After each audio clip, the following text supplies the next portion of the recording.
নারীর মুক্তি এবং নারীর অধিকার প্রতিষ্ঠায় এরা অবশ্যই প্রয়োজনীয় ভূমিকা রাখবে। শুধু নারীদের জন্য নয়, দেশের সার্বিক রাজনৈতিক প্রেক্ষাপটে এই গণতন্ত্রের উত্তরণ এবং ফ্যাসিবাদের পতনের মধ্য দিয়ে যে জন আকাঙ্ক্ষার সৃষ্টি হয়েছে, তারাও সেই ক্ষেত্রে ভূমিকা রাখবে জন আকাঙ্ক্ষা পূরণ করার ক্ষেত্রে।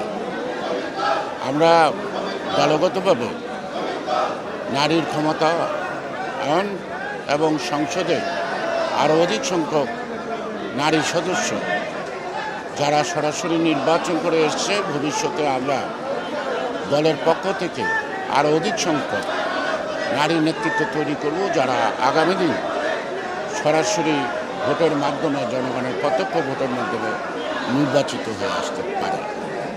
আমাদের সামনে অনেক চ্যালেঞ্জ।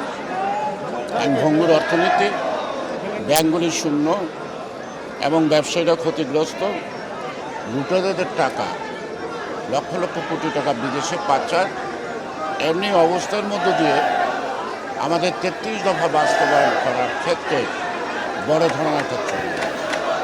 এই চ্যালেঞ্জ মোকাবেলায় আমরা প্রস্তুত আছি এবং ঐক্যবদ্ধভাবেই আমরা এই চ্যালেঞ্জ মোকাবেলা করব এবং জন আকাঙ্ক্ষা পূরণ করব।